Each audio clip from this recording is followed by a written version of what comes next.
পরপর কদিন ছুটি পাওয়ায় বেরিয়ে পড়লাম বীরভূম জেলার তারাপীঠে মা তারার দর্শন করতে। তো আমরা প্রথমেই চলে গেছিলাম শিয়ালদা, কারণ আমাদের শিয়ালদা থেকে ট্রেন ধরার কথা। তো শিয়ালদা থেকে অনেকগুলি ট্রেন ছাড়ে রামপুরহাট জাংশন অবধি। রামপুরহাট জাংশনে নেমে সেখান থেকে তারাপীঠের অটো টোটো সব পাওয়া যায়। তো আমাদের আগে থেকে রিজার্ভেশন করা ছিল ট্রেনের। আমরা নির্দিষ্ট বগিতে উঠে সিট খুঁজে বসে পড়লাম। আমি এইখানে স্ক্রিনে বা ডেসক্রিপশন বক্সে আপনাদেরকে ট্রেনের নাম উইথ টাইম দিয়ে দেবো, আপনারা দেখে নিতে পারেন। রামপুরহাট স্টেশনটার আগেই পড়বে তারাপীঠ রোড বলে একটা স্টেশন। তো অনেকেই আমার মতন ভাবতে পারেন যে তারাপীঠ রোডে কেন নামবো না, ওখান থেকে নেমে নিশ্চয়ই তারাপীঠ কাছে পড়বে। বাট ম্যাক্সিমাম লোকে দেখবেন রামপুরহাট জাংশনে নামা প্রেফার করে। কেন সেটা আমি আপনাদেরকে এই ভিডিওর মধ্যে জানিয়ে দেবো। আপাতত আমাদের ট্রেন ছেড়ে দিয়েছে, আর ট্রেনটা কিন্তু একদম রাইট টাইমে স্টেশনে লাগে আর একদমই রাইট টাইমে ছেড়ে দেয়। আর পাশাপাশিই চলছে আমাদের হাটে বাজারে এক্সপ্রেস। এই ট্রেনটার সাথে অনেক ছোটবেলাকার স্মৃতি জড়িয়ে আছে আমার।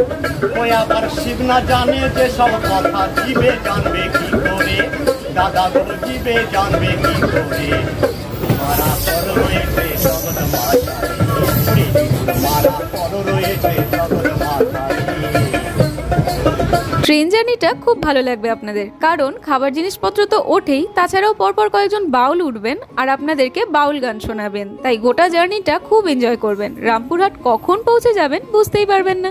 মা তারা এক্সপ্রেসে 4.5 ঘন্টার জার্নি, চারিদিকে সবুজ দেখতে দেখতে কখন কেটে গেল বুঝতেই পারলাম না। আর আমাদের ট্রেন এসে পৌঁছলো তার গন্তব্যস্থল রামপুরহাট জাংশন। এক স্থানীয় টোটো কাকুর থেকে জানতে পেরেছি যে রামপুরহাট স্টেশনের আগে যে তারাপীঠ রোড বলে স্টেশনটা, সেখানে নাকি প্রচুর চুরি ডাকাতির ভয় আছে, তাই জন্য সেখানে ইউজুয়ালি লোকে না নেমে রামপুরহাটে নামে। চলে এসেছি রামপুরহাট জাংশন স্টেশনের বাইরে, আর স্টেশনটা দেখুন কত সুন্দর, দেখলেই মন ভরে যাবে। এখান থেকে অটো বা ম্যাজিক গাড়ি করে আপনারা পৌঁছে যাবেন তারাপীঠে। তারাপীঠ মন্দিরের সামনেই নামাবে, মোটামুটি 40 থেকে 50 টাকা পার হেড। আমাদের লজ বুক করা ছিল আগে থেকে, তো আমরা নির্দিষ্ট আমাদের লজের সামনেই নামলাম। এখানে হোটেল লজ কিছুরই অভাব নেই, আপনারা আসলেই পেয়ে যাবেন। আমাদের লজটা ছিল ঠিক পানি ট্যাঙ্কি, যে জায়গাটাকে পানি ট্যাঙ্কি বলে, ঠিক তার অপোজিটেই। তো হোটেলে এসে একটু ফ্রেশ হয়ে একটু খাবার খেয়ে আমরা এখন বেরিয়ে পড়বো বক্রেশ্বর দর্শনের উদ্দেশ্যে। তার আগে তারাপীঠের মাকে একটুখানি দর্শন করে নেবো দূর থেকেই। আমাদের গাড়ি আগে থেকেই বলা আছে, তো গাড়িতে করে বেরিয়ে পড়বো। আজকে তারাপীঠের মাকে পুজো দেবো না, কেন কি মা বলেছে সকাল সকাল স্নান করে একদম শুদ্ধ বস্ত্রে মাকে পুজো দিতে হবে। তাই নেক্সট দিন মানে আগামী কাল আমরা পুজো দেবো। জাস্ট হালকা দূর থেকে দর্শন করবো বলে এসছি। আর যে পুজোটা দেবো সেই পুজোটা সম্পূর্ণ ব্লগ আপনারা পেয়ে যাবেন আমার চ্যানেলে। আমি সেকেন্ড ব্লগে সেটা আপলোড করব পার্ট 2-তে। মন্দিরটার একটা আউটসাইড থেকে ট্যুর আমি করিয়ে দিচ্ছি ছোটখাটো করে, ডিটেলসে এইটাতে বলছি না, কেন কি আমরা ভেতরে গিয়ে একদম মাকে যেখান থেকে দেখা যায় ওই জায়গাটা আমরা যাইনি। আজকে নেক্সট ব্লগে পেয়ে যাবেন সেটা। তো এই দেখুন মন্দিরটা কি সুন্দর করে সাজানো হয়েছে, দারুণ লাগছে দেখতে। খুব শান্তির জায়গা, যে কোনো মন্দিরে গেলেই অদ্ভুত একটা মনের শান্তি ফিল হয়। আর প্রচুর লাইন লেগেছে, যেটা রোজই লাগে মোটামুটি। দিনের মানে শনিবার মঙ্গলবারে তো অসম্ভব ভিড় হয়, এছাড়াও অন্যান্য দিনও প্রচুর লাইন লাগে। 3-4 ঘন্টা লাইনে দাঁড়িয়ে এমনিই কেটে যাবে। তো পুজো দেওয়ার উদ্দেশ্যে এসে থাকলে মানে সেটা সকালেই আসা উচিত আমার মতে, কেন কি লাইনে দাঁড়াতে হবে প্রচুর, অনেক লাইন মানে সেই পুরো লাইন দূর থেকে দেখা যায়, এতটাই লম্বা লাইন হয়। কাজেই সকাল সকাল বেরোলে পুজোটা অ্যাটলিস্ট দুপুরের মধ্যে কমপ্লিট হয়ে যাওয়ার চান্স আছে। তো মাকে দর্শন করে আমরা এবার বেরিয়ে পড়লাম বক্রেশ্বরের উদ্দেশ্যে। আমাদের গাড়ি চলে এসেছে, আর আগে থেকে বুকিং না করা থাকলেও মেন রোডের ওপরে প্রচুর সারি সারি গাড়ি পেয়ে যাবেন, যেগুলো বক্রেশ্বর এবং অন্যান্য সাইট সিং এ যায়। শেয়ারেও গাড়ি যায়, আপনারা দেখে নিতে পারেন। স্পট অনুযায়ী ভাড়া নেয়, তবে একটু বার্গেন করে নেবেন। মোটামুটি 2-3টে গাড়ি দেখে তারপরে একটা ফিক্স করবেন।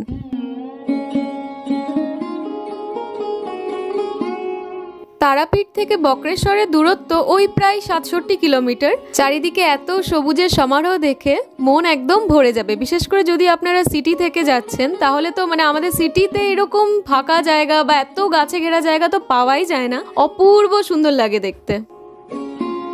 এই হলো দ্বারকা রিভার, এইটা উত্তর দিকে বয়। আর এইটা হলো ময়ূরাক্ষী নদী, মানে এই মুহূর্তে ময়ূরাক্ষী নদীর ওপরের ব্রিজটা দিয়ে আমরা যাচ্ছি। বক্রেশ্বর তো ভালো লাগবেই, কিন্তু তার সাথে আমি গ্যারান্টি দিয়ে বলতে পারি পুরো জার্নিটাও ভীষণ ভালো লাগবে আপনাদের। দারুণ চারিদিকের সিন, রাস্তার দুধারের প্রাকৃতিক সৌন্দর্য আপনাকে মুগ্ধ করতে বাধ্য। প্রায় 2 ঘন্টা পর আমরা পৌঁছে গেলাম বক্রেশ্বর। এখানে 10 টাকা পার পারসন টিকিট কেটে ভেতরে ঢুকতে হয়, আর তাছাড়াও পার্কিং ফিস কিন্তু আলাদা করে রয়েছে। এইটার ব্যাপারে সেটেলমেন্টটা যে গাড়ি আপনারা ভাড়া করবেন তার সাথে আগে করে নেবেন, কেন কি পরে ডিসপিউট হতে পারে। আমাদের ক্ষেত্রে যেটা একটা প্রবলেম হয়েছিল ছোট, তো অবশ্যই এটা আগে কথা বলে নেবেন। আর এদিকে গেলে আপনার যেগুলো গরম জল উঠছে মাটির তলা থেকে, ওগুলো সব দেখতে পাবেন। তারপর সোজা মন্দির। তো চলে এসেছি আমরা উষ্ণ প্রস্রবণ দেখতে। আমি ভীষণ এক্সাইটেড ছিলাম, সত্যি কথা। মার বাবা অনেক আগে একবার এসেছিল, বাট আমার লাইফে এটা ফার্স্ট। যিনি আমাদের গাইড করছিলেন তিনি বললেন এইটা হচ্ছে স্নান করার ঘাট। আরো গরম যে ঘাটগুলো আছে সেই ঘাটগুলোর জলকে এনে এখানে ঠান্ডা করে তারপর স্নান করার মতন সুটেবল বানিয়ে এই জায়গাটাতে ছাড়া হয়। যখন এই ঘাটটাতে পা ডোবালাম ভীষণ গরম লাগলো। আমি জানি না এটাতে স্নান করে কি করে, মানে ওখানে অনেককেই দেখলাম স্নান করছিলেন অলরেডি, কিন্তু সত্যি জলটা ভীষণ গরম। প্রায় উনি বলেন 40-45 ডিগ্রিজের, তো প্রচন্ড গরমই লাগলো আমার। এটা 50 ডিগ্রি সেলসিয়াসে জলটা ফুটছে। হ্যাঁ, স্টিম দেখা যাচ্ছে। এটা স্নান করার জন্য না, স্নান করার জন্য আগেরটা, ওটা মোটামুটি 40 ছিল না, কত বললো ওটা? হ্যাঁ 40, এটা 50। আস্তে আস্তে যেগুলো আছে সবই টেম্পারেচার বাড়তে যাচ্ছে, ওগুলো একটাও স্নানের না। এটা 75। এই সব কুণ্ডের জল উঠে যাচ্ছে, ওখানে ঠান্ডা করে তারপর স্নানে ঘাটে যায়। কি বলছে বলো? তখন কিছু বলতে একটাই ছিল, তখন স্নানের কোনো ব্যবস্থা ছিল না, এখন টুকরো টুকরো করে দিয়েছে। ঠিকই বলছি। ভালো হিট আছে, মানে জল ফুটলে যে ধোঁয়ার হিটটা পাওয়া যায় এক্স্যাক্ট ওইটাই, জল তো ফুটছেই। বোঝাতে পারবো না কিরকম অদ্ভুত ইনক্রেডিবল একটা ফিলিং হচ্ছে এখানটাতে দাঁড়িয়ে। ওয়েস্ট বেঙ্গলের হট স্প্রিং এর পাশে দাঁড়িয়ে আছি, এটা ভাবতেই অসাধারণ লাগছিল। এটা কততে? এটা কত?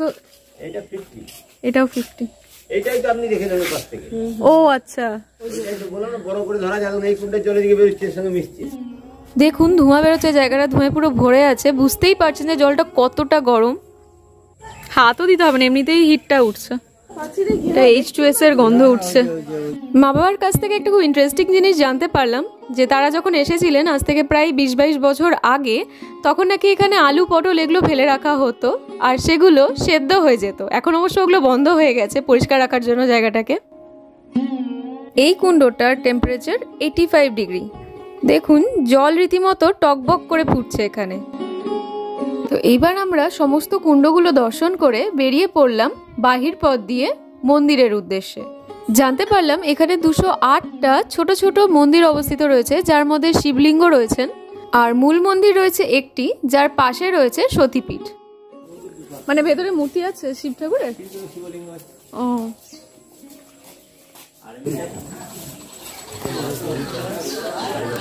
এটা হলো বক্রেশ্বর শিব মন্দির। তার পাশে পীঠস্থান, সতীপীঠ, 51 পীঠে একটা পীঠ। এই দুটি মন্দিরে পুজো আছে।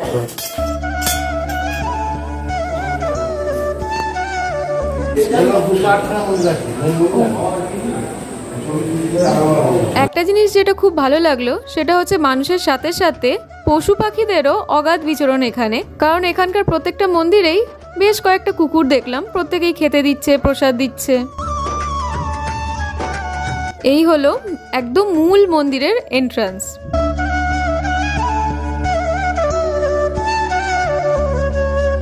এই হলো শিবলিঙ্গ, আর শিবলিঙ্গের পাশেই রয়েছেন অষ্টবক্র মুনির অবস্থান।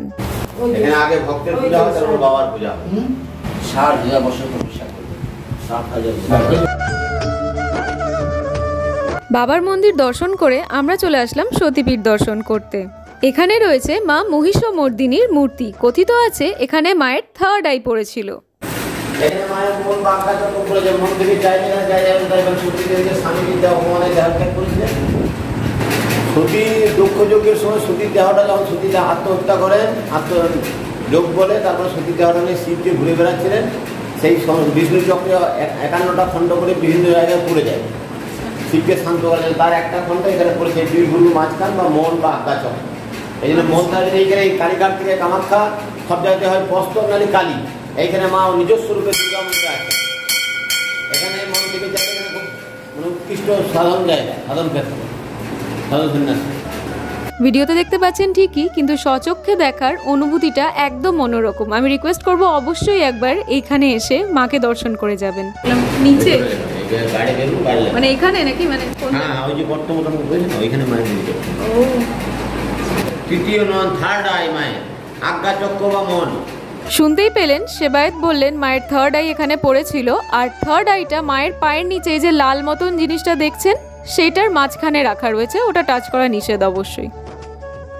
এরপর আমরা প্রবেশ করলাম বটুকনাথ ভৈরবের মন্দিরে।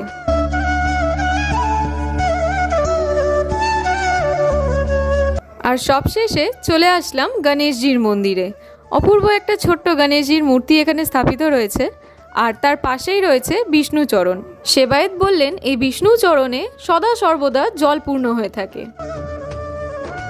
আর এইটা হচ্ছে মহিলা ঘাট, এখানে মহিলাদের স্নান করার জায়গা এটা, এখানে পুরুষ প্রবেশ নিষেধ। তো দেখুন কি সুন্দর পরিষ্কার জল এখানকার। আর এরকম মোটামুটি আমাদের সবারই স্বভাব থাকে যে কোথাও ঘুরতে গেলে ছোটোখাটো কিছু স্মৃতি হিসাবে নিয়ে আসার। তো এখান থেকেও মানিয়ে নিচ্ছে একটা ছোট্ট ফটো। দর্শন হয়ে গেছে, এবার আমরা রওনা দেবো বামাখ্যাপার বাড়ির উদ্দেশ্যে আটলা গ্রামে। রাস্তাতেই দেখলাম কামাখ্যা মায়ের একটা খুব সুন্দর ছোট্ট মন্দির, আপনাদের সাথে সেটাও শেয়ার করলাম। তারাপীঠে পুজো দেওয়ার সম্পূর্ণ ব্লগটা ও তার সাথে আশেপাশে 7-8টা আরও জায়গা যেখানে আপনারা গিয়ে দর্শন করতে পারবেন সেরকম ব্লগ আসতে চলেছে শিগগিরই আমাদের চ্যানেলে। অবশ্যই চোখ রাখবেন, দেখবেন আর আমাদেরকে জানাবেন যে আপনাদের কেমন লাগলো। আমরা কালী পুজোর পরপরই গেছিলাম ভাইফোঁটার সময়টার দিকে, তো বেশ সুন্দর ওয়েদার ছিল, ঠান্ডা ঠান্ডাই ছিল মোটামুটি। দেউচা ব্রিজ পেরিয়ে আমরা পৌঁছে গেলাম আটলা গ্রাম, সাধক বামাখ্যাপার বাড়ি। তার বাড়ি ঢোকার মুখেই পড়বে বিল্লবাসিনীর মন্দির। আচ্ছা, এখানে একটা কথা বলে রাখি, ছবি তোলার হলে বা ভিডিওগ্রাফি করার হলে অবশ্যই পারমিশন করিয়ে নেবেন, না হলে কিন্তু ওনারা ফোন নিয়ে ফটো ডিলিট করিয়ে দেবেন। তো অবশ্যই একবার জিজ্ঞাসা করে নেবেন, না জিজ্ঞাসা করে ছবি তুলবেন না। আর এই হলো সাধক বামাখ্যাপার বাড়ি। অদ্ভুত একটা শান্তির ফিলিং হবে, যেটা বলে বোঝানো যাবে না, আপনারা গিয়ে উপলব্ধি করতে পারবেন। ভাবতেই অবাক লাগে না যে বামাখ্যাপা একসময় এখানে স্বয়ং থাকতেন। এই হলো সাধক বামাখ্যাপার মূর্তি। এখানেও কিন্তু পারমিশন করে তারপরেই ছবি ভিডিও এগুলো তোলা যাবে। এইখান থেকে আমাদের ভোগ কি দিল জানেন? মুড়ি চানাচুর। দর্শনাদি সারতে বেশ খানিকটা রাতই হয়ে গেল, তাই আমরা চলে আসলাম কাছেরই একটা নিরামিষ ক্যাফেতে, এখানে ডিনারটা সেরে নেব বলে। খাবারগুলো যতটা ডেলিশিয়াস, ক্যাফেটা দেখতেও কিন্তু ততটাই সুন্দর ছিল আর খুবই পকেট ফ্রেন্ডলি। ডিনার সেরে আমরা আমাদের লজের আশেপাশে একটু ঘুরলাম, ঘুরে নিয়ে চলে আসলাম চা খেতে। তারাপীঠের চা কিন্তু অসাধারণ স্বাদ, চাই সে লিকার চা হোক বা দুধ চা। বিশেষ করে এই মটকা চা, আর এই দোকানের মটকা চাটা অসম্ভব সুন্দর খেতে, তাই আমরা যতবারই খেয়েছি ম্যাক্সিমাম এই দোকান থেকেই খেয়েছি। ব্যাস, চা খেয়ে এবার লজে ফেরার পালা। দেখুন লজটা কি সুন্দর সাজিয়েছে। তো এখন আমাদের ডিনার হয়ে গেছে, আফটার ডিনার টিও হয়ে গেছে। আমরা এসে গেছি ব্যালকনিতে। ঘুমানো উচিত তাড়াতাড়ি, কালকে পুজো দেওয়ার আছে, কিন্তু একদম ঘুম আসছে না। আর ব্যালকনিটা এত সুন্দর ঠান্ডা হাওয়া, আর একদম রোড সাইডে আমাদের এই লজটা, তো রাস্তা দিয়ে লোকজন গাড়ি সবই দেখা যাচ্ছে, খুব ভালো লাগছে। ব্যালকনিটা যেতেই ইচ্ছে করছে না ছেড়ে, সত্যি কথা। জামা কাপড় মেলারও খুব সুন্দর জায়গা আছে এখানে। এই তো কালকে অনেক মর্নিংয়ে, একদম আর্লি মর্নিংয়ে পুজো দেওয়ার কথা, তাই না? ঘুমানো উচিত, তাই না? এবার চলে যাবো, চলো ঘুমাবো। আর কি সুন্দর এই ইয়ের জন্য, দিওয়ালির জন্য আই গেস এত সুন্দর করে সাজিয়েছে, এত জালি টালি দেওয়া আছে, তাও বেড়াল আসা যাওয়া করছে। খুবই ভালো লাগছে রাত্রেবেলা এই শান্ত পরিবেশ, কত দিন দেখি না বলো মামা আমরা। পরিবেশটা সত্যি খুব সুন্দর, প্রচুর গাছপালা আছে তো, তাই জন্য ঠান্ডাটাও এখানে বেশি। এই ছিল আমাদের বক্রেশ্বরের ট্যুর আর তারাপীঠের ব্লগের পার্ট 1। বাকি পার্টগুলো পরপর আসতে চলেছে। অবশ্যই চোখ রাখুন আমাদের চ্যানেল মমস কুকবুকে, আর তার সাথে অবশ্যই আপনাদের মতামত জানাবেন যে আপনাদের কেমন লাগছে এই ব্লগগুলি। Thanks for watching.